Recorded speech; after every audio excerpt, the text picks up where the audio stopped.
Audio Jungle.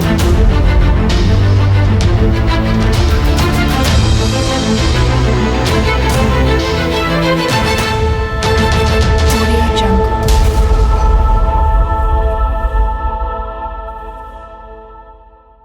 Voilà, chers Congolais, bienvenue une fois de plus dans l'émission Nabiso, Acte politique.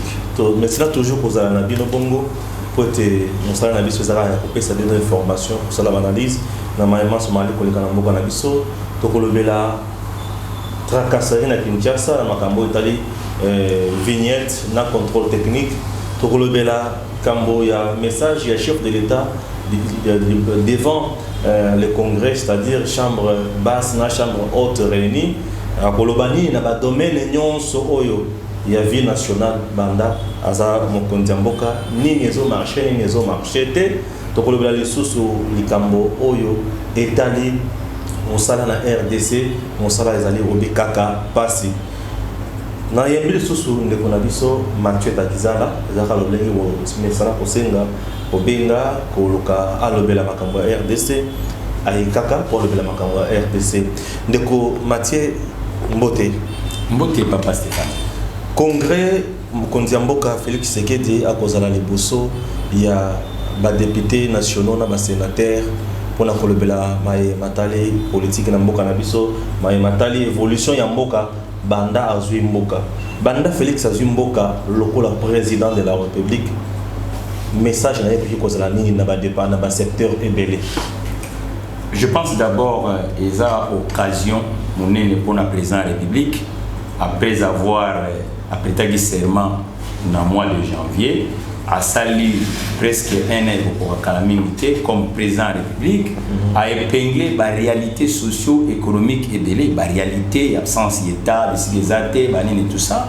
Il en tant que leader national a sali lecture et puis bon moni qu'il y a eu beaucoup de cafouillage ce qui se passe par exemple dans les députés provinciaux ils ont vraiment une confusion totale il faut que les députés tout tinda bango kuna pour que ba voter kamibeko to ba même ba réforme moko pour permettre que n'intérêt par exemple emploi to éducation évolution sarma et yemoko comme leader national na moment où il mutazo diriger biso donc à sali lecture et nous attendons demain lecture ya yemoko chef de l'État à sali mais nazoko pesa mingi conscient conseil moqué na chef de l'État de ne pas oublier le cible c'est quoi de faire rayonner la République démocratique du Congo rayonner la République démocratique du Congo ya to koma wana ba injustice oyo ya na mboka na biso et meka ko quitter la maison Congo surtout na terrain social to ko sala moté soki batba na bulletin de PIT social to ko sala moté soki administration congolaise azo sala musala ndenge sengeli tozo koma wana banda Félix azui bokonzeti lelo nini changer na mboka na biso na domaine ya justice. Bon, le président de la République banda azui bokonzine na lelo tout moni par exemple Elie Moko azali sanctionné les alliés des gens quelque chose à encourager mais oui azali Elie avec en fonction de moni qui est cour et tribunaux et bengi mais il faut amplifier azali député provincial en même temps ministre et intérieur et ministre intérieur voilà azali Elie parce qu'avant comme ministre ils ont des topesi mandat comme député provincial azali sanctionné donc ils ont 10 ans en prison voilà ils ont elo malam mais elo na osenga na président de la République il faut ba sanction et à la makasi na mbongo na biso parce que indiscipline civique mais ils a sous-sauté indiscipline ils ebele na mbongo na biso il faut moins dose ya dictature ya kotanga kabatu parce que mabele ki na Congo il faut batu ba kufuta ka amende tant wasali mabe ezaka batie na prison te mais ba amende ndepo etonga mboka leo na osenga président de la République biso batu tokoleka mais mibeko eleka biso na mulai veut dire faut ba kanga ka batu na mboko oyo mabele ki yango moni ke ba échec na ba terrain social et allié ebele veut dire yé na congrès azoko marteler état de droit toko sala mo soki pe bazo kanga ka biso muto asali mabe bakangi mutu asali mabe afuti amande mutu asali mabe ali ayebani ki asali mabe et puis culture ya démission et ya mboka na biso na bamboka nyonso oyo batu batambola na normalité lorsque les gens kombo na yo ebimi dans nzela ya bazuzi il faut qu'on ait une honnêteté scientifique, un professionnalisme et un démissionner. Congolais a eu ce qu'il tire à démissionner. C'est vrai, présomption de nos sciences et zalaka, mais mutu a une dignité. Autant on avait déjà que comme on est autant na cours et tribunaux à kendeke mopandi à longwa na fonction azanango parce que organisation na crédibilité il faut tous à la exemplarité. Congo a un marché na terrain économique ndeko Stéphane, terrain économique est malade. Donc qu'est-ce qu'on a terrain économique voilà pour aux économistes et aux même entrepreneurs, il y a biso presque 9 mois ou bien 10 mois à Félix. L'économie congolaise aujourd'hui marche ou elle est toujours na bassesse, tout na bas en lié pour bien dire. Il y a vraiment une frustration, hein? On ne peut pas scientifiquement tout le bas d'économie au hasard rose. L'économie a été travestie, a été diversifiée.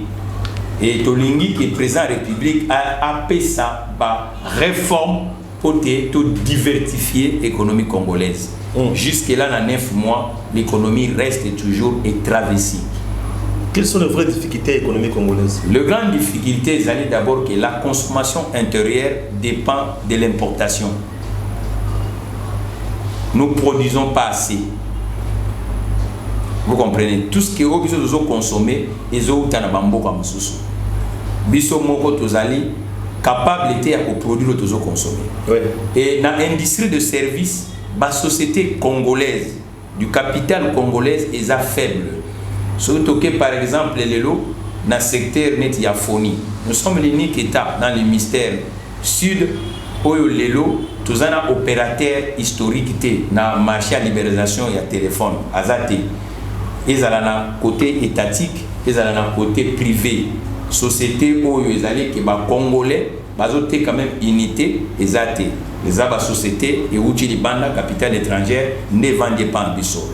Et puis na la société où il y a biso patrimoine national, où il y a portefeuille de l'État. Et côté kuna pe nazo ko marteler belé. Les amis qui vide, les autres la action makasité pour te éco que pourtant bangonde baromètre il y a économie congolaise. Bangonde balenia pour permettre ba PME congolaise et se développer. Mais malheureusement la société il y a le secteur étatique et elle est malade. À part les régies financières, des bazo ko pesa mo anda ba mosolo, mais dépendance na biso ko dépendre na ba régité. Et tout ça dans la société, il faut te rendre productif. Et absence, c'est ça même que Stéphane et en tant qu'économiste, ils allaient que bâtir des technocrates dans la tête de la société. C'est nos amis politiques. Alors, redevabilité pénèse na bateau ba renommé na tête la société wana. Jusqu'à présent Félix n'a pas encore nommé les mandataires. Oui, il y a un lobby qui y a une frustration économique. Le président de la République doit faire vite tout joie ba capitaine ya ba société wana et puis tout changer ba méthode ya pour manager ba société wana. Il faut ba associer pe ba congolais au bazan dans secteur privé. Na kati ya ba société parce que mode de gestion est changé parce que gestion oyo est uniquement dans la logique étatique et au pays que ça fait presque décennies que l'entreprise a portefeuille congolaise ils allaient vraiment moribond les éléphants blancs n'a vraiment toujours bimisa misolo belé il y a trésor public mais ils ont pour profiter pendant la économie na bisoté or que ils a ba société puis jusqu'au nilo sur hôtel la société na biso portefeuille mon côté azali na capitalisation boursière. Or que l'autre fois, tu as vu sur la place de New York, tu as vu un retard. Il y a un président de la République Congo à Sala, il y a un Congo Live, comme entrepreneur, monétariste, et il pas président de la République qui faut sélection et la macasse pour un mandataire à tout. Parce que l'entreprise a relever un peu médiocrité sociale et puis il y a patrimoine dans le donc il faut les Congolais capables de relever des défis et puis tout ce qui a des 100% dans la capitale il y a la société parce que quand il y a des 100% tant qu'ils ont produit ils ont un sens cherchons des sources qui sont à la public privé et qu'on associe des Congolais au bateau dans autre bord ezala kaka te bandeko bazali na ngambu baye politique ya obédience politicienne. Très important dans le niveau donc il y a un domaine sécuritaire. Le peu de temps, il y a Félix, qu'est-ce qu'il peut dire? Est-ce qu'il y a quelque chose, où il est embolé sur le plan militaire? Est-ce que c'est un problème aussi, hein? De ce côté-là, Nakoko Pesaï Bolis, parce qu'il a mis beaucoup l'accent. D'un côté, il y a sécurité en Boka, il a essayé de parler avec les homologues africains et il a agi d'amener l'état-major. Aujourd'hui, il y a des résultats, il y a 6 voyous, mais moi je les appelle des voyous, il y a ADF Nalou, il y a Bakangi, Est et Kuna. Il y a des gens bravos, mais il faut continuer, mais je dis qu'il faut que ça ait la permutation dans le secteur, il y a sécurité et puis il y a sûreté nationale. Pour ça, la permutation, est-ce que le problème, il y a connaissance, il y a secteur, puis il y a réalité pour se poser? La nation, elle est nationale. Nous devons le voir d'une façon globale. Un militaire qui est bien formé ou un technocrate qui est bien formé, ça ne dit pas qu'il faut aller autochtone et à qui vous pouvez défendre le Congo. L'influence aussi des facteurs extérieurs peuvent déranger plutôt. Hein. Moi, je pense qu'aujourd'hui, nous devons le voir d'abord des facteurs intérieurs. Nous devons le voir d'abord quelles sont les capacités des Congolais aujourd'hui. Comment on doit faire? Parce qu'on ne peut pas trouver un sorcier ailleurs. Le vrai sorcier, c'est nous-mêmes. Où on veut avancer, où on veut reculer. Je pense qu'aujourd'hui, regardons d'abord nos capacités. Et on essaie de donner des pistes de solutions au président de la République. Je dis qu'aujourd'hui, il faut permettre les gens. Vous savez, c'est une cour de récré aussi à un moment. Lorsque les gens ont des habitudes, et pour les changer, il faut les mettre en compétition. Mais pour les mettre en compétition, il suffit de prendre par exemple les gens qui sont en Matadi, de l'amener de l'autre côté de l'Est, ils ne connaissent pas les gens, ils seront obligés de travailler.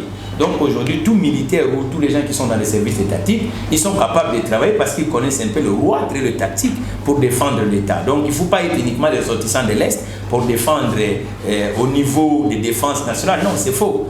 Ils sont militaires, ils sont formés, ils peuvent défendre. Et puis mettre aussi des moyens à disposition de nos compatriotes qu'on appelle militaires ou les agents de sécurité.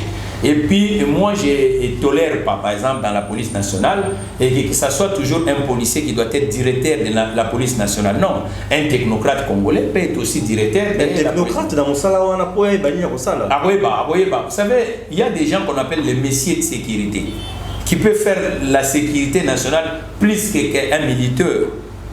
Hein, nous sommes des scientifiques. Nous sommes des militaires. Oui, mais parce que formé pour nous. Oui, mais dans le de Stéphane, il y a des gens qui ont fait par exemple la criminologie, tout ça, ainsi de suite, mais qui sont civils, qui ne sont pas militaires.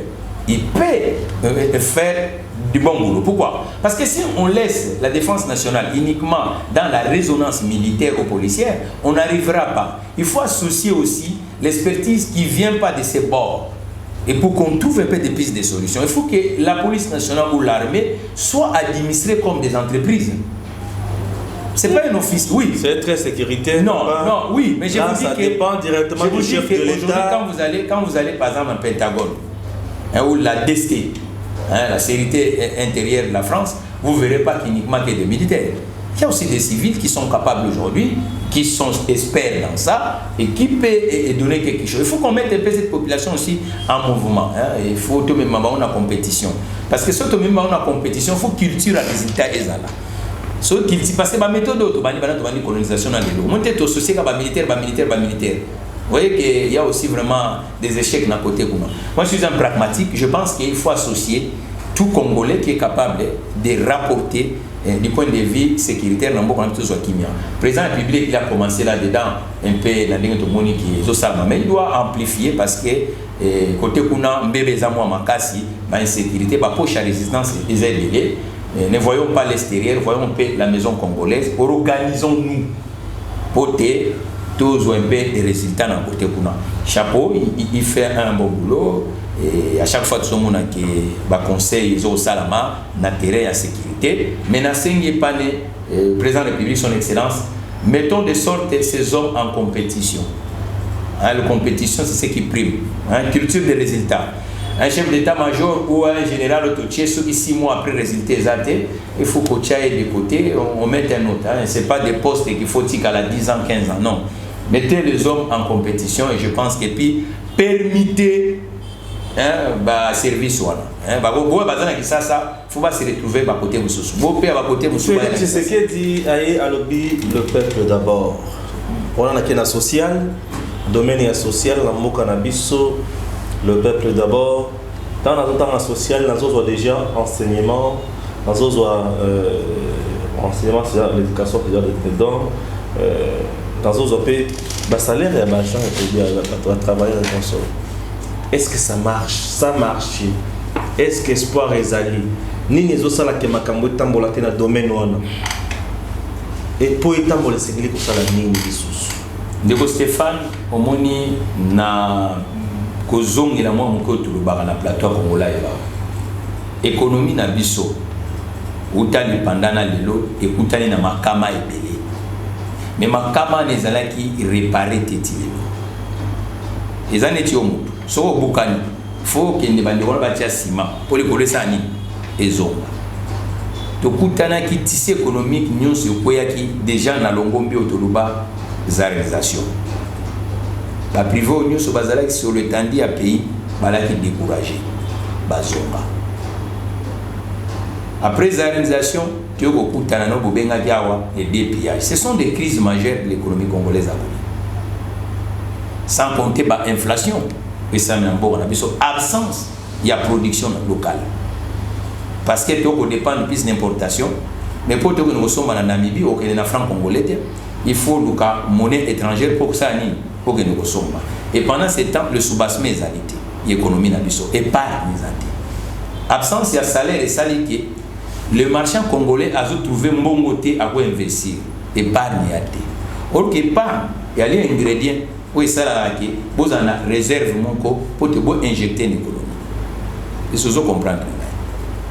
Et nombre d'actifs il y a les faibles. Bateau et bazar dans moi habitant de pays. Ils allaient belé.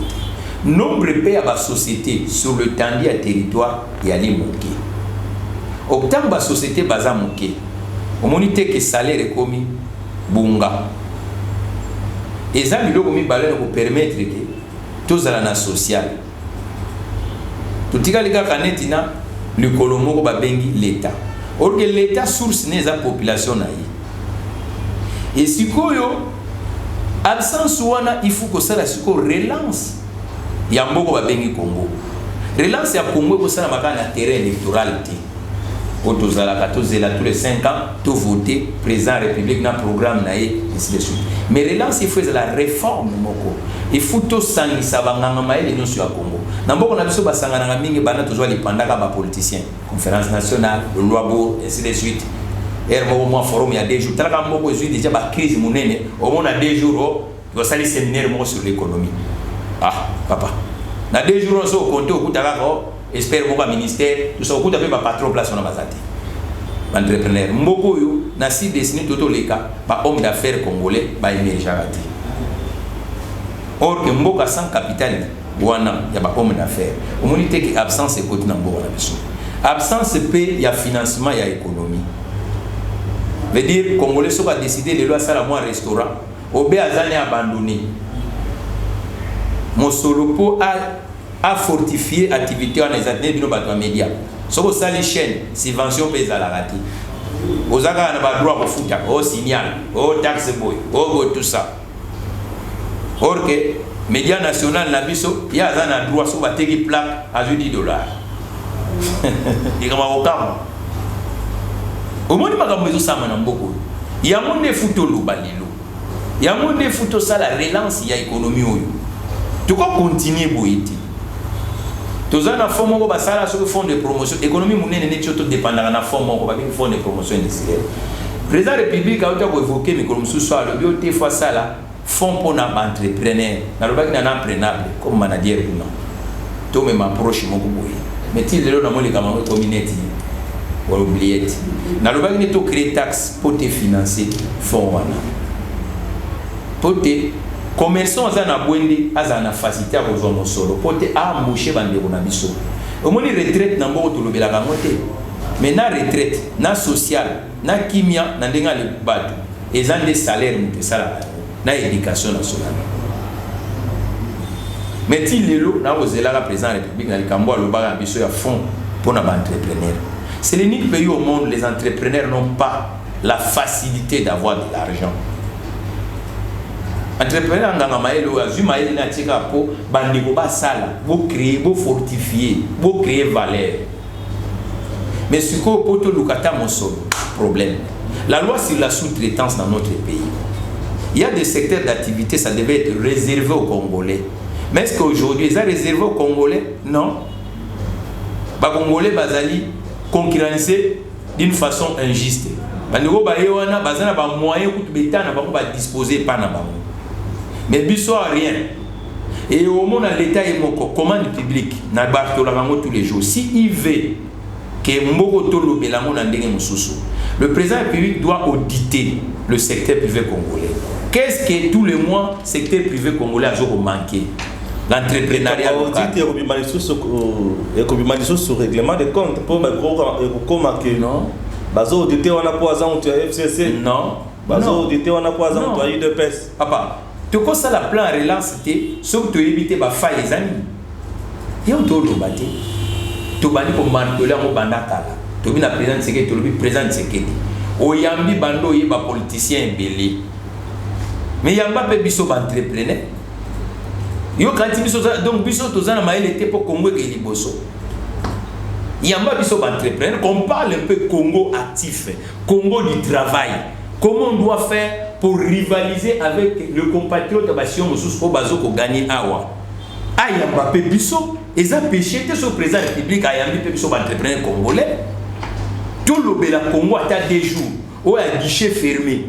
Entrepreneur du secteur du transport, entrepreneur du secteur il y a mabaya, entrepreneur du secteur il y a carburant, entrepreneur du secteur il y a usine, congolais wana, oyo bazana maïle wana, o bazo manquer financement, o bazo manquer marché public et puis dette extérieure. Oui que dette intérieure til lelo. Et ça les kama, président de la République soit va relancer l'économie. Ah mais capé ko futa, ba société congolaise oyo, ba collaborer na administration oyo.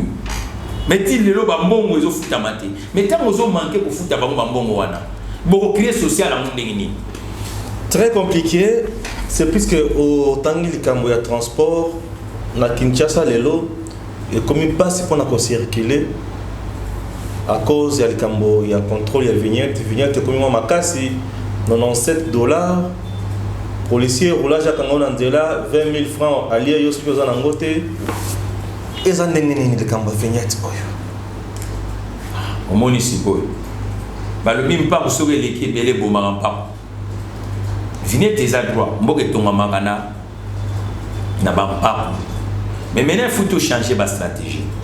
Tout ça d'abord, dans la ville de Kisasa, l'unique moyen pour déplacer les habitants dans les biens est à Moutouka.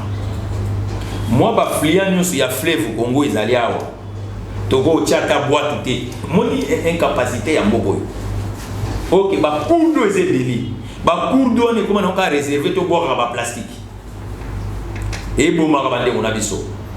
Au lieu de ça la urbanisation active et créer misala et faire déplacer population.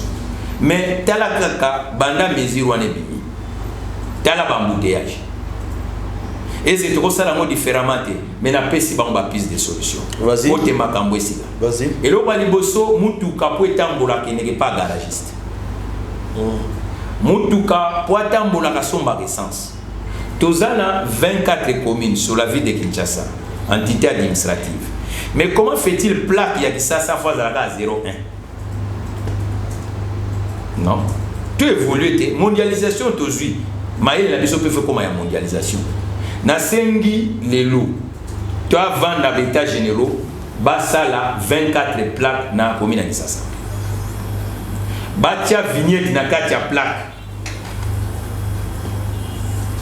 tant ba ozongi ça déjà ba plaque nyonso wana na 24 communes tant on dekozo ke doko somba bala moko mbongo na ekota mbamo na trésor public et commune na commune a reçoit pe mbongo wana pour te injecter les communes parce que chaque commune a comme compétitive redevable dans la loi à subventionner combien d'entreprises n'étendit la commune naïe pour te ba congolais basala. Au lieu que zalaga tout le monde na ba rignonso batuna tolotolo na pinia camion. Tozé baté na journée ba collecter ki mbongo boni. Ah oui. Ah oui, papa. Voilà, c'est compliqué. Oui, on doit évoluer. Tout évoluer. Et puis, va digitaliser, il y a des taxes liées à l'automobile. Va digitaliser. C'est-à-dire quoi? Ça signifie que contrôle digital EIA, informatique et CIA. Bonne administration, ils ont côté en informatique. Bateau, bazo tia nanzela, bazalana, ba terminal digital, il y a finance, il y a trésor public.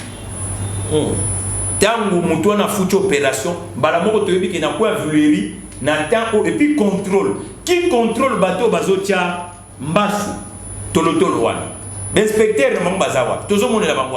Bango bazana gilet orange, mais ba tia pe gilet rouge pour contrôler la bateau wana. La journée ba kangi combien de camions. Mais oui, on ne peut pas faire le travail pour contrôler. Bamande, nous sommes les autres qui doivent. Bamande, Banda babandi opération. 20 000, la police a aussi. Banda babandi opération Oyo. Et ça redevable na peuple. Ba collecter des gens combien? Ah. Batouana. Baza ba employé au hôtel de ville. To baza ba saisonnier. Ozolanda ndeko Stéphane. Très bien.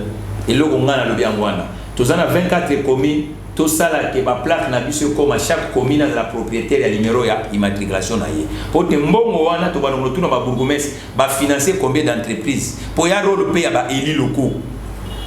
Les bourgmestre ça la réservé na mbongo ko sala ba mabala ba mariage. Yo zo sali sa mariage. Mbongo sala wa be mutu wana, o ya bali wana. Alors ça na soutenir. Très bien. C'est compliqué. Hein? Donc et puis toko masiko ke mituka na garage nyonso akende kosala so comme période ya vignette garagiste azala capable ya ko contrôler vignette parce que ce sont des professionnels so vignette ezate ya ko capable ko benga unité ya police to ya trésor public dans la camion oye pa na biso alingo futa vignette te bakangi wane kozana logique que to bloquer activité économique boye parce que tant bozo sala embouteillage en tant qu'économiste il y a 1 heure du temps il y a un grand manque à gagner pour l'économie congolaise. Très bien, nous avons compris que Mathieu Takizala a lobby na moulaye makamonyo sur c'est qui tout le bas tout na suka tomoni ancien ministre Félix Kabange Numbi. Félix Kabange Numbi, je suis bien, Félix Kabange Numbi. Il y a santé publique. Voilà, ancien ministre de Mboka Nabiso a mis ces structures Moko Kabila de génération en génération de modèle Wana a dit des choses que génération Kabila a dit il faut pérenniser les œuvres de Kabila et Dédé Kabila mérite le respect au même titre que Félix Tshisekedi. Point de vue dans les années, tous ces missions. De Stéphane, moi je ne suis pas vraiment quelqu'un qui parle le nom des gens. Moi je parle de la République. Et nous devons traiter la grandeur des individus, c'est l'évolution sociétale. La société congolaise aujourd'hui a beaucoup de problèmes. Nous ne devons pas faire de sorte comme si tout le monde a gâté. Irrégularité nous faisons en société nabiso. Lorsque tu as opérateur public, tu as pour nabiso individualité, tu as pour que la société évolue. Quand tu as Jaurès basala, tu as Bloom basala, tu as basala pour que la société n'a pas progressé. Bango batiko senga ba compatriote na bango ba reconnaissance te. Mais ba compatriote bango moko ba mona ba bien fait na bango. Mais je pense pas que na vie en Ndekolumbumba a senga biso ba congolais to reconnaître oyaza. Mais tout le monde oyasali. Les gens doivent être patients. Nous devons être des gens redevables à la population. Est-ce que tu aides la population en haut? Parce que misère sociale est gangrenée dans le biso. L'urbanisation sauvage, l'industrialisation est comme absent. L'urbanisation est mimique et réseau rural. Et l'utilité est atteint dans le Kisasa. Déplacement est comme train. Bandeko biso to remplacer batika ki train na Kisasa. Est-ce que le train na Kisasa est au sale? Bandeko batika ki biso nyonso ezo produire na Katanga ezo likananzela le loabo ezo ya na port na biso. Mais le logo nyonso ezo produire comme que na ba port ba paya. Tozo dépendre kaka na batu mususu or que toza na port awa. Or que biloko nyonso ezo na Katanga soki kotika na nzela ya Congo ba village na biso ko vivre. Très bien. Oh, on a des photos l'obérandeko. Oh, il y a plus d'individualité. Moutou a mis l'obélier, moi, c'est égoïste. Tout ça, c'est l'égoïsté. Culture, le résultat, il faut ça là. Mbok, il y a un problème. L'individu, tout ça, il y a un motif wapi. Jésus, c'était les autres qui le papa bien jeté. Non, papa, dans le secteur de la santé publique, il y a une justice. Les hôpitaux, ils ont monté dans le monde privé. Maman est un voisin étanime. Médecin congolais, un étanime. Infirmier congolais, un étanime. Brancabis congolais, un étanime. Très déplorable. La pharmacie à Congo est un étanime. Qui si va monter la poudre dans le bokoyo. Bon, Nico, tu as Sony. On n'est pas là pour nous, on est pour les autres. Ce qu'il y a dans la politique pour nous, le moi. Et nous, ça, les gars, nous, ça, mon bongo. Très bien. Voilà. Vous avez compris, chers internautes, chers Congolais, nous sommes arrivés à la fin de l'émission Nabisso. Merci et à très bientôt.